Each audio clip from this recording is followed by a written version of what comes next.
घने बादलों ने पूरे जंगल को अपनी काली चादर में लपेट लिया था। हवा सिसक रही थी और हर पेड़ कांप रहा था।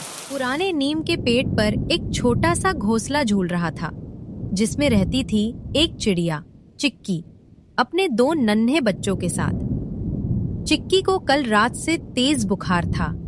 वो मदद मांग भी नहीं पाई थी कि तभी बारिश शुरू हो गई। काले बादलों ने जैसे पूरे आसमान को निगल लिया था। ऐसी बारिश जो रुकने का नाम ही नहीं ले रही थी। मम्मा, भूख लगी है, कुछ खाने को दो ना। मम्मा, पेट दर्द कर रहा है। चिक्की की आंखों में आंसू थे। वो सोचते हुए बोली, आज चाहे मौत ही क्यों ना आ जाए, चाहे बुखार कितना भी तेज क्यों ना हो, लेकिन आज मैं अपने बच्चों को भूखा नहीं सुलाऊंगी। मेरे बच्चों, तुम चिंता मत करो, माँ भी खाना लेकर आती है। बुखार में तपती हुई चिक्की ने अपने पंख फैलाए और उड़ने की कोशिश की, पर हवा इतनी तेज थी कि वो 2 कदम भी आगे नहीं बढ़ सकी। फिर भी उसने हार नहीं मानी, क्योंकि उसके बच्चों की भूख ही अब उसकी ताकत बन चुकी थी। बारिश की चादर में लिपटी हवा उसके पंखों को झुलसा रही थी।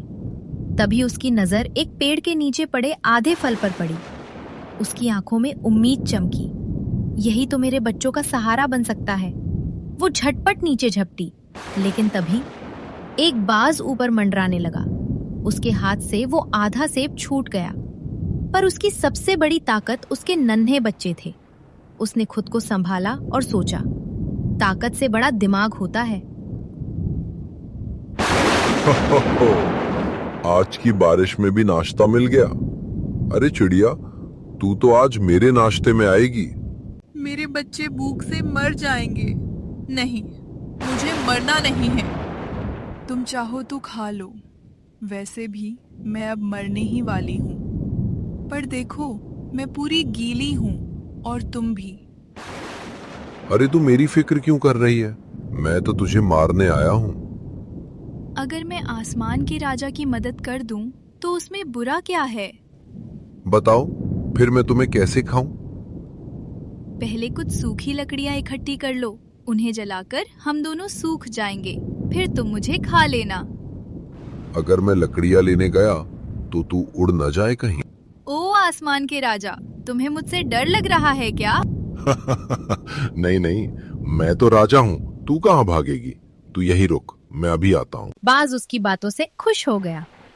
बाज को अपने उड़ने का घमंड आ गया और जैसे ही बाज उड़ा, चिक्की ने अपनी बची खुची ताकत जुटाई, नीचे गिरा सेब उठाया और तेज बारिश में उड़ चली। बारिश से लड़ते हुए वो अपने घोंसले की तरफ उड़ी, पर वो इतनी थक चुकी थी कि उसमें अब जान नहीं बची थी। बारिश की बूंदें जैसे उसकी देह को चीर रही थीं, पर उसके मन में बस एक ही बात थी, मेरे बच्चे भूखे हैं। और उधर बच्चे अपनी माँ के लिए तड़प रहे थे। भैया, मम्मा कब आएगी? भैया, माँ को बहुत तेज बुखार है, पता नहीं बारिश में कहाँ होगी। बस चिंकू, अभी थोड़ी देर में आ जाएगी। तू चिंता मत कर, माँ आने ही वाली है। देखना, वो हमें अकेला छोड़कर कभी नहीं जाएगी। घोंसले के अंदर 2 नन्हे बच्चे, चिंकू और पिंकू, अपनी माँ का इंतजार कर रहे थे। दोनों भाई अपनी माँ के लिए बहुत चिंतित थे। बारिश रुकने का नाम नहीं ले रही थी और दोनों अपने छोटे से घोंसले से बस अपनी माँ की एक झलक पाने के लिए बार बार आसमान की ओर देखते। उनका दिल बस एक ही बात कह रहा था, माँ जल्दी वापस आ जाओ। चिक्की के पंखों में अब उड़ने की ताकत भी नहीं बची थी। वो आंसू भरी आंखों से आकाश की ओर देखते हुए बोली, भगवान, अब इतनी भी परीक्षा मत लो। मेरे बच्चों ने 2 दिन से कुछ नहीं खाया है। मुझे उड़ने की ताकत भी नहीं बची। बस कुछ कर दो भगवान। इतने में रामू तोता वहां उड़कर आया और बोला, अरे चिक्की, तू यहाँ क्या कर रही है, बच्चों को अकेले छोड़कर? सुना है कल टिम्पी चिड़िया के बच्चों को सांप ने खा लिया, क्योंकि वो घोंसले में नहीं थी। ये सुनकर चिक्की के मन में डर और गहरा बैठ गया। वो कांपते हुए रामू से बोली, रामू भाई, बस मेरी एक आखिरी मदद कर दो। बस ये सेब मेरे बच्चों तक पहुंचा दो। अब मुझ में उड़ने की ताकत नहीं बची है। रामू तोता समझ गया कि शायद चिक्की अब ज्यादा देर तक जिंदा न रहे। उसने सोचा, इसकी आखिरी इच्छा तो पूरी होनी ही चाहिए। उसके बच्चे अपनी माँ का दिया आखिरी भोजन खा लें। रामू ने सेब उठाया और उड़ गया।